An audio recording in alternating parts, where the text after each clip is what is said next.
But the victim disarmament crew acts like it was illegal that people were trying to break in with knives to steal her medication, and she's with her baby. And so they say, indict her, and they have the shocked headline, teen widow who shot dead home intruder who wanted her dead 58-year-old husband's meds won't face charges. They act like it's amazing that she's not in trouble. And what's also interesting to note is I don't know what these people would have suggested that she should have done to confront this fellow with a hunting knife, to use her feminine wiles, to disarm her with her rapier wit. Look, I'm telling you, I'm a native Floridian, second generation.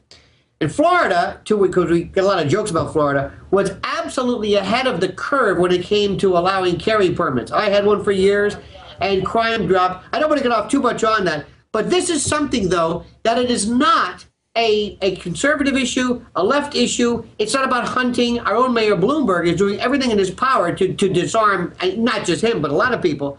But the idea of protecting your family, of yourself. She was in her home. And the very fact that there are people, Alex Jones, on this planet who want to debate the legitimacy of her defending her baby. She wasn't out robbing anybody. She used a firearm to successfully keep these people. Well, I mean, there was another case a few months ago in California. They said she should be arrested. You know, the woman calls the police. The person is busting in, you know, has the weapon. Turns out they're, you know, long criminal history. She shoots him, and then there was a debate about should she have done what she did. And when he's coming in, she shoots him once, twice, three times.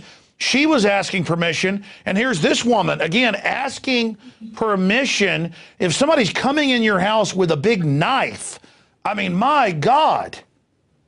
You know, Alex, there's a couple of things here, and I get, you know, the beautiful part about your show, you and I are very much alike. I had a program director one time who says, you know, you veer.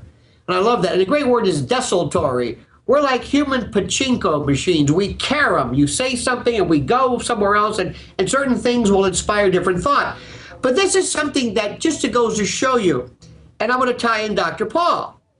The Constitution, the Second Amendment, has nothing to do about hunting.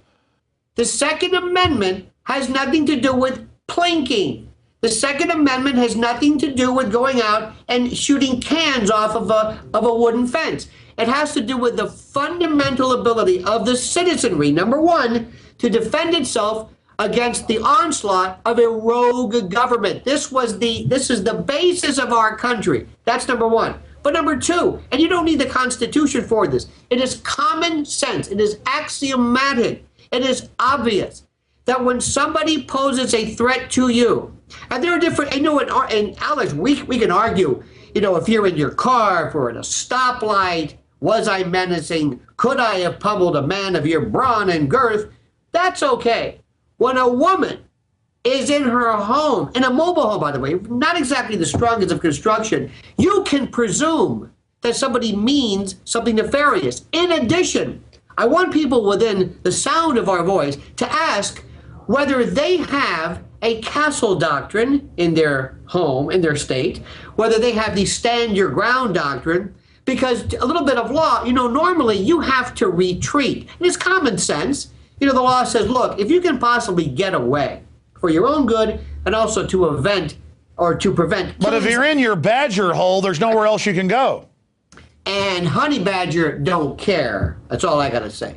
I'm sorry, Alex. I have hijacked the show heretofore, and I apologize. I am contrite, sir. Well, I love it when you veer into the Second Amendment. I've got a lot of questions for you, but you know, I see this all the time. But in England, where they've really expanded on this victim disarmament deal, I've seen cases where a thief falls through the window, the skylight, and so you're then charged, or where a woman is being raped and the guy turns around and she shoves him, you know, out a balcony window 3 stories, and she's indicted. Or the farmer has a 3-generation hidden shotgun the 3rd time he's robbed and beaten up, so he shoots a guy with a shotgun, and they vitriolically send him to jail. This shows you have a criminal government that wants to fully rout the instinct of good people to defend themselves. You know, Alex, years ago when I was in Florida, or as I call it, Florida, which is different from where people vacation. But I mean, we're talking, Hillsborough County, Lafayette, but we're talking very serious hunters and cattlemen. And in Florida is not what people think. But in 1988 or 89, there was a glitch in the law when they passed this new Chapter 790, this new weapons statute. They did not have, for reasons nobody ever understood, but they did not replace a statute that prevented people from carrying basically 6 shooters down the street. So for 8 or 9 days, until they could call an emergency session in, for 8 or 9 days in the state of Florida, it was legal to walk down the street with revolvers and holding a shotgun, because remember, the law prefers that you not conceal a weapon. So for 8 days or 9 days, don't hold me to it, but for a period of time, at least a week, in the state of Florida, it looked like Dodge City. So, well, you would have therefore seen a concomitant, a rise in crime. On the contrary, people at convenience stores were saying, "Come on in, coffee's on the house." Alex, who in their right mind decides, you know what, honey? I can wear my pearl-handled revolver on my hip. I'm going to rob a bank today. I'm going to commit that crime I've always wanted to do. Why? Because the only thing, Alex, that was keeping me from robbing that bank, from menacing that couple, was I could not legally purchase a firearm or wear one. But now that I can, I'm going to do something. I mean, it defies all logic. But I've got to say, though, Lionel, this is one of the few areas where we've actually gotten traction. I've seen the polls. People are now figuring out guns really are good. They really do lower crime, and it really is the answer. No amount of demonization will fix it. Briefly, because I want to get into NDAA, Ron Paul. Yes, clear evidence now they admit election fraud in Iowa, but we're supposed to just move on. But I want to get your take on Fast and Furious. I mean, now the Attorney General's been caught perjuring. Now they've been caught shipping guns into Mexico. If you read the fine print in the cases, it's drugs back into the U.S., money laundering, everything. I mean, is this on the radar screen when you're on television every day on Channel 11 or twice a day? No. In fact, it is with me. Now understand, the great people at Pix 11, we do, local news and sports and that kind of things too. But the reason why you're not going to see this is that the tenor of this is set by the Ted Baxter, sock puppet, cookie cutter, echo chamber, bumper sticker, playbook media. They are defanged, impuissant, castrated geldings. They wouldn't dare bring this up.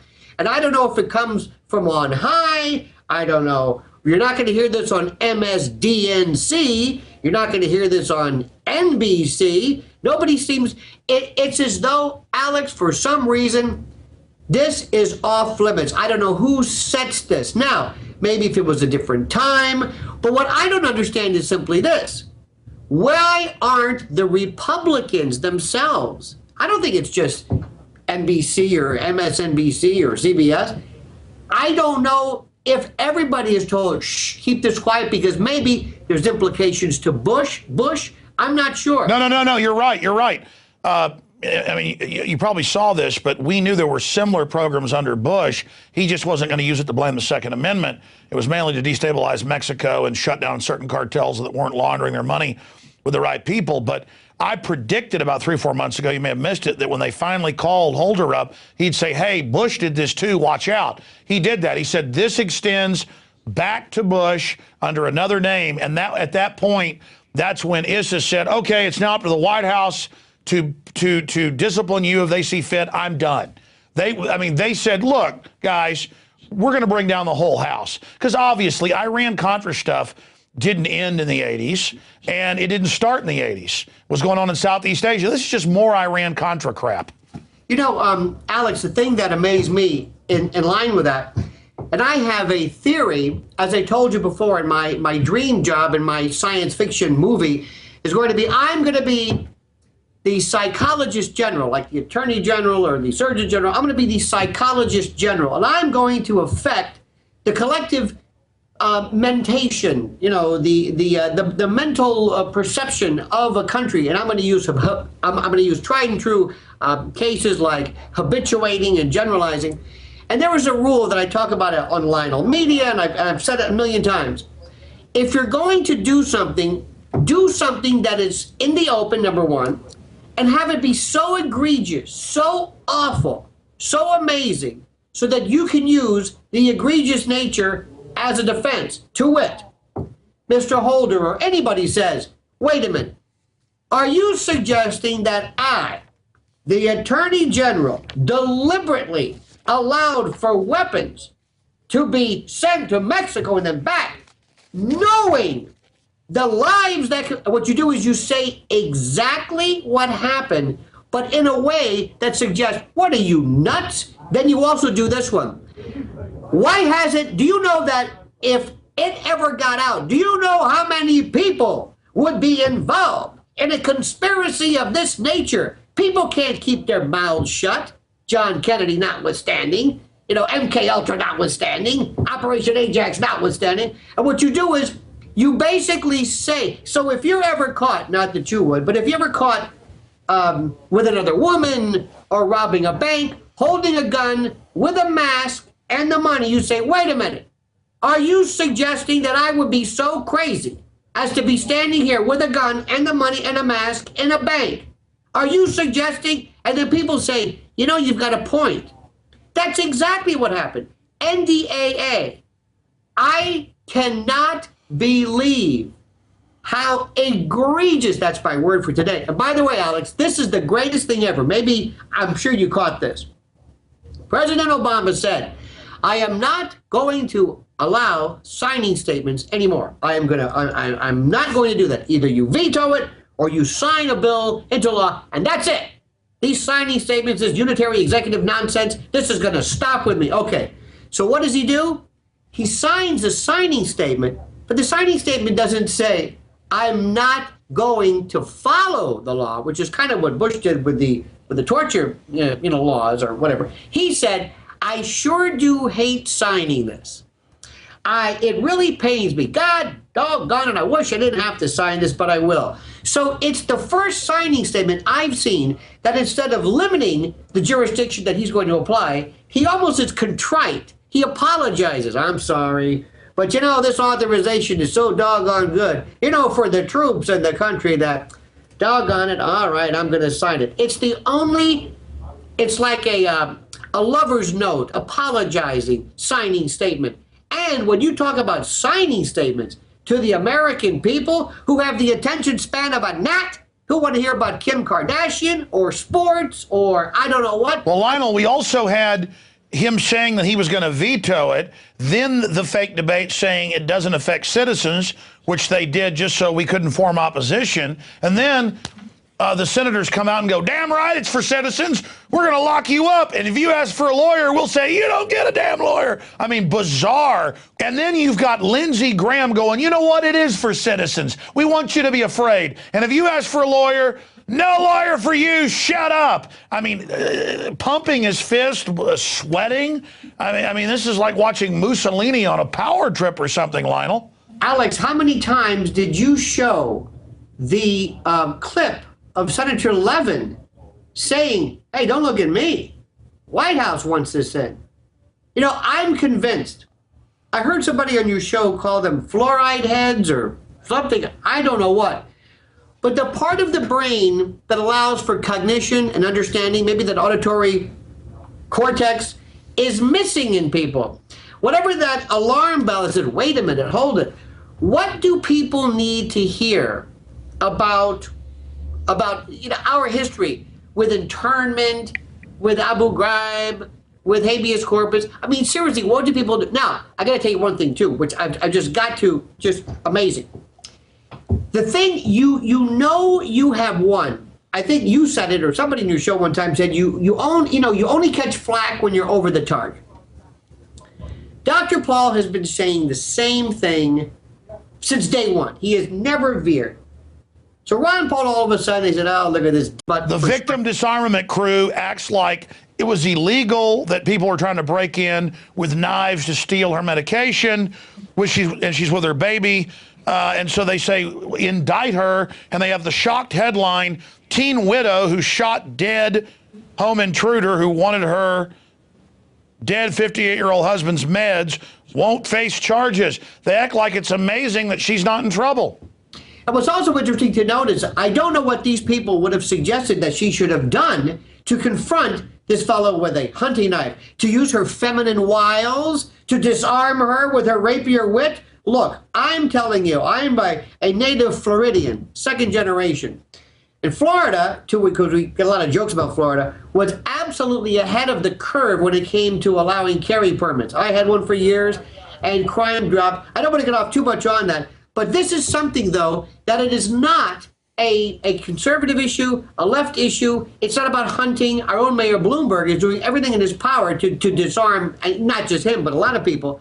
But the idea of protecting your family, of yourself. She was in her home. And the very fact that there are people, Alex Jones, on this planet who want to debate the legitimacy of her defending her baby.